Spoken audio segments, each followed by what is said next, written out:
ஓம் சாந்தி. இன்று அறிவோமா ஆன்மீகம் பகுதியில் நமது உறவுகளை வலுப்படுத்திக் கொள்வதற்கான சில அடிப்படையான வழிமுறைகள் என்கிற தலைப்பின் 2ஆம் பாகத்தை பார்க்கலாம்.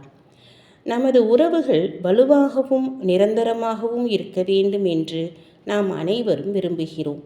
ஆனால் அதை அடைவதற்கான ஒரு வழி நமது ஆளுமைத்தன்மையின் மாற்றம்தான் என்பதை நாம் ஒருபோதும் நினைத்தது கிடையாது.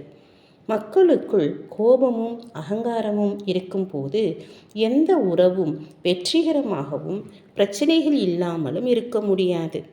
தன்னை மாற்றிக்கொள்வதும் ஒவ்வொரு அடியிலும் இந்த 2 எதிர்மறை ஆளுமை பண்புகளை நீக்குவதும் அனைவரையும் ஒன்றிணைத்து இதயங்களை நெருக்கமாக்குகிறது. நீங்கள் பிறரிடம் எவ்வளவு அன்பை பகிர்ந்து கொண்டாலும் சில நேரங்களில் உங்களுடைய நடத்தை கோபமாகவோ அல்லது அகங்காரமாகவோ இருந்தால் பகிரப்படும் அந்த அன்புக்கு எந்த மதிப்பும் இல்லாமல் போய்விடுகிறது. பல நேரங்களில் மக்கள் தங்கள் அன்புக்குரியவர்களுக்கு அநேக பரிசுகளை பரிசளிப்பார்கள். விடுமுறைக்கு அல்லது விருந்துக்கு செல்வார்கள், அல்லது ஒன்றாக இணைந்து சாப்பிடுவார்கள், அல்லது ஒருவருக்கொருவர் பிறந்த நாள், திருமண ஆண்டு விழாக்கள் என்று முக்கியமான நாட்களை கொண்டாடுவார்கள். ஆனால் இவை அனைத்தும் தற்காலிகமானவை.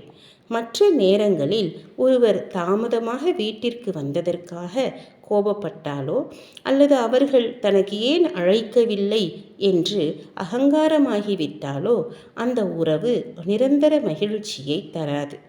அன்பு என்பது 2 நபர்களிடையே இருக்கிற முழுமையான நம்பிக்கை. நம்பிக்கை இருக்கும் இடத்தில் ஒருபோதும் குற்றச்சாட்டுகள் மற்றும் எதிர்மறை குற்றச்சாட்டுகள் இருக்காது. மற்ற நேரங்களில் நீங்கள் எந்தவிதமான சந்தேகமும் இல்லாமல் பணிவாகவும் இனிமையாகவும் பேசவில்லை என்றால் நீங்கள் கொடுக்கும் பரிசால் தான் என்ன பயன்? இறுதியாக, ஆனால் மிக முக்கியமாக, இன்று பெரும்பாலான உறவுகளில் ஒருவருக்கொருவர் நல்ல தரமான நேரத்தை செலவிடுவது கிடையாது. ஆண்கள் மற்றும் பெண்களின் வாழ்க்கையில் தொழில்முறை இலக்குகள் மற்றும் 2 நபர்களின் மாறுபட்ட முன்னுரிமைகள் போன்றவை சில நேரங்களில் அவர்களை ஒருவருக்கொருவர் விலக்கி வைக்கின்றன.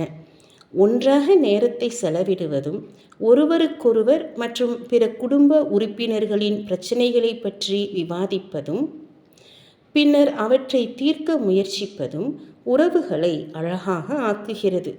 எனவே உணவு நேரங்களிலும் மாலையிலும் ஒன்றாக இருப்பதற்கு நேரத்தை ஒதுக்குங்கள்.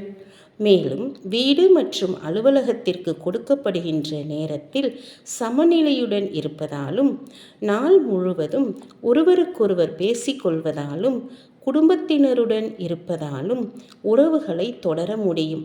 மேலும் மகிழ்ச்சியால் நிறைந்திருக்கவும் முடியும். ஓம் சாந்தி.